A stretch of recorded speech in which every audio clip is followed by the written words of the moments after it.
تھوڑا آگے چلیں تو دارالعلوم دیوبند میں شیخ الہند کے ایک شاگرد میں نظر آتے ہیں، مولانا شبیر احمد عثمانی۔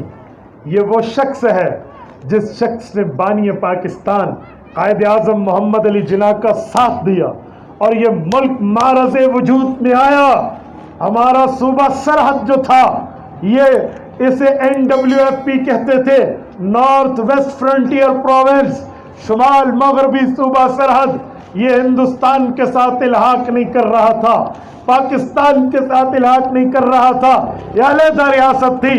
تو اس وقت ڈیرہ اسماعیل خان سے لے کر آپ کے چترال کی چوٹیوں تک اسی دیوبند کے ثبوت علامہ شبیر احمد عثمانی نے وزٹ کیا، ایک ایک علاقے گئے، لوگوں کو پاکستان کی اہمیت سمجھائی، تو آج یہ علاقہ پاکستان کا حصہ ہے۔ یہ بھی دارالعلوم دیوبند کا فیض ہے، اور اسی مدرسے کے فیض نے یہاں تک پہنچایا کہ جب قائد اعظم کی وفات ہوئی تو اس نے کہا میرا جنازہ علامہ شبیر احمد عثمانی پڑھائے۔ اسی پر میں لوگوں کو کہتا ہوں کہ قائد اعظم نے علامہ شبیر احمد عثمانی کا نام کیوں لیا تھا جنازے میں؟ لوگ کہتے ہیں قائد اعظم فلاں فرقے کا تھا، فلاں کا تھا۔ او بھائیو، اگر وہ اہل سنت والجماعت نہ ہوتا، سنی مسلمان نہ ہوتا، تو وہ اپنے کسی بندے کی بات کرتا کہ میرا جنازہ وہ پڑھائے۔ وفات کے وقت بندہ جتنا ہی گیا گزرا اپنے مذہب سے کیوں نہ ہو، لیکن وہ چاہتا ہے کہ میرا جنازہ میرے مذہب کا مولوی پڑھائے۔ تو کیوں کہا قائد اعظم نے؟ اور خالی کہا نہیں، اتفاقی نہیں کہا، بڑے بڑے اور فرقوں کے مولوی موجود تھے اس وقت، بڑے بڑے مسالک کے مولوی موجود تھے اس وقت، قبر پرستوں کی جگہ بھی کھلی تھی اور امام بارگاہیں بھی کھلی تھی، لیکن کسی کو نہیں کہا۔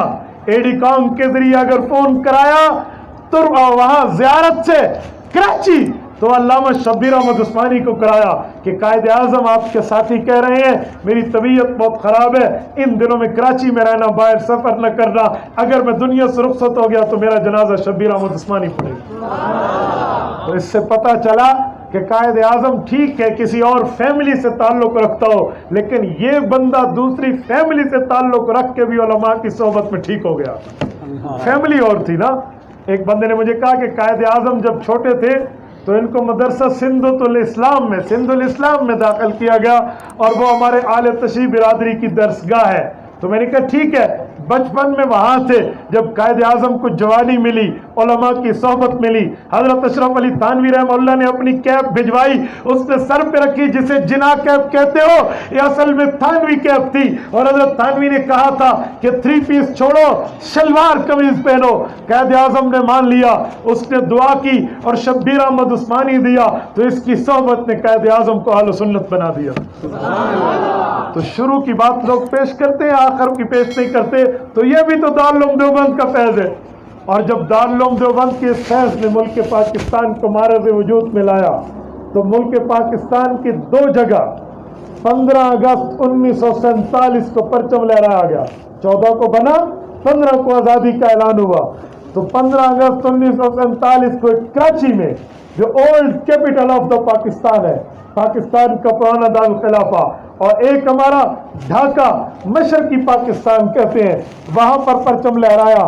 تو جو کراچی میں لہرایا وہ بھی دیوبندی عالم قائد اعظم کے حکم پہ شبیر احمد عثمانی رحمہ اللہ نے لہرایا، اور جو ڈھاکہ میں پرچم لہرایا وہ بھی دیوبندی عالم حضرت تھانوی کے بھانجے علامہ ظفر احمد عثمانی رحمہ اللہ نے لہرایا۔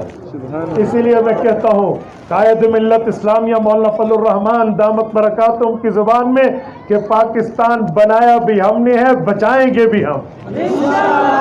یہ یاد رکھیں، پاکستان بنایا بھی ہم نے، اس کی آبیاری میں ہمارے اکابر کا خون شامل ہے، تو اس کو بچائیں گے بھی ہم انشاءاللہ۔ اور یہ بات یاد رکھیں، قیامت تک علماء بھی رہیں گے، کہو انشاءاللہ، قیامت تک علماء بھی رہیں گے، اور قیامت تک یہ سلطنت خداداد پاکستان بھی رہے گی۔ قیامت تک علماء کی آنکھوں کو غلط دیکھنے والے کی آنکھ بھی پھوڑی جائے گی، اور قیامت تک پاکستان کے خلاف نظر رکھنے والے کی آنکھ بھی پھوڑی جائے گی۔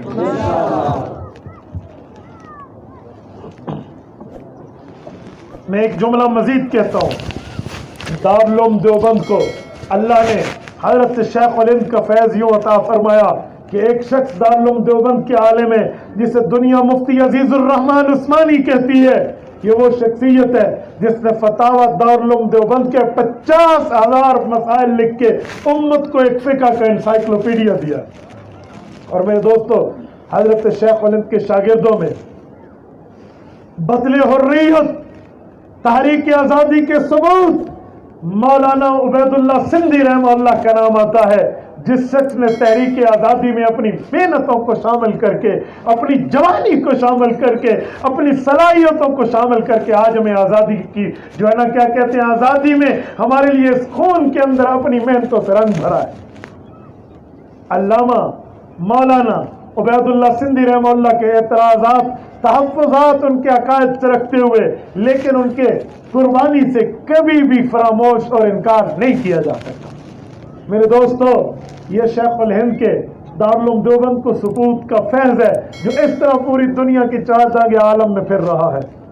اور میرے دوستو، دارالعلوم دیوبند کو اللہ نے وہ ہیرے دیے ہیں جو ہیرے اللہ نے رسول اللہ کے امت میں صحابہ کرام کو عطا فرمائے اور انہوں نے پوری دنیا میں دین کی دعوت کو پھیلایا. وہ کیا تھا؟ دارالعلوم دیوبند سے پہلے اگر خلفائے راشدین کی نسبت دیکھیں تو خلفائے راشدین 4 ہیں: حضرت ابوبکر، حضرت عمر، حضرت عثمان، حضرت علی رضی اللہ تعالی عنہم. اللہ ان کی قبر پہ کروڑوں ارب رحمت نازل فرمائے. ان 3 کی قبور کی تو میں زیارت کر چکا ہوں. خلفائے ثلاثہ کی دعا فرمائے عافیت اور غیرت اور جرت کے ساتھ اللہ حضرت علی المرتضیٰ کی قبر کی زیارت بھی عطا فرمائے. ہم حضرت علی کے ماننے والے ہیں. میں تو رب العزت سے ہر وقت دعا کرتا ہوں میرے مولا حضرت ابوبکر قبر پہ فاتحہ پڑھوایا ہے، حضرت عمر کے دولت قدر پہ حاضری کی دولت دی ہے، حضرت عثمان کی قبر پہ پڑھنے کا فاتحہ کا موقع نصیب ہوا ہے. اے میرے مولا، ہمیں سیدنا علی المرتضیٰ کی تربت کی زیارت عطا فرما غیرت کے ساتھ. اس پر آپ کی آمین ختم ہو گئی.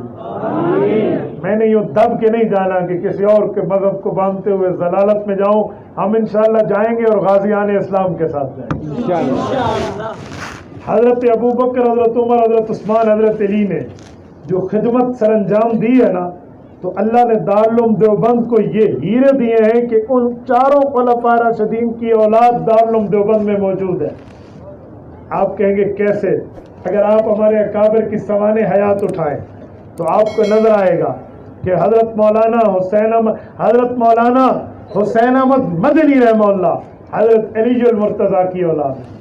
حضرت مولانا انور شاہ کشمیری رحمہ اللہ حضرت علی المرتضیٰ کی اولاد اور سادات ہیں. حضرت مولانا مفتی اصغر حسین رحمہ اللہ حضرت علی المرتضیٰ کی اولاد ہیں. اور حضرت مولانا سید مرتضیٰ حسن چاند پوری ابن شیر خدا رحمہ اللہ حضرت علی المرتضیٰ کی اولاد ہیں. اور اگر آپ دیکھیں تو دارالعلوم دیوبند میں حضرت مولانا مفتی عزیز الرحمن عثمانی، حضرت مولانا شبیر احمد عثمانی، حضرت مولانا مفتی محمد شفیع عثمانی مفتی اعظم پاکستان رحمہ اللہ، یہ بندے حضرت عثمان غنی کی اولاد ہیں.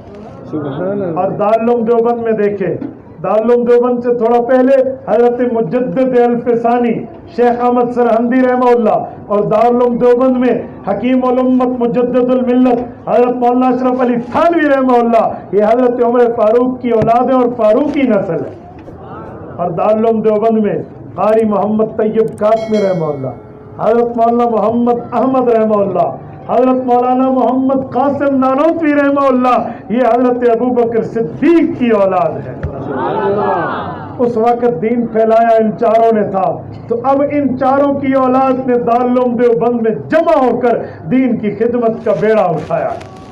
اللہ آپ کو اور ہمیں قرآن کریم اپنے سینے میں اتارنے کی توفیق عطا فرمائے اور دارالعلوم دیوبند کے ساتھ بھی لگاؤ عطا فرمائے اور اس کو لے کر پوری دنیا میں دین حق کی دعوت دینے کی توفیق عطا فرمائے.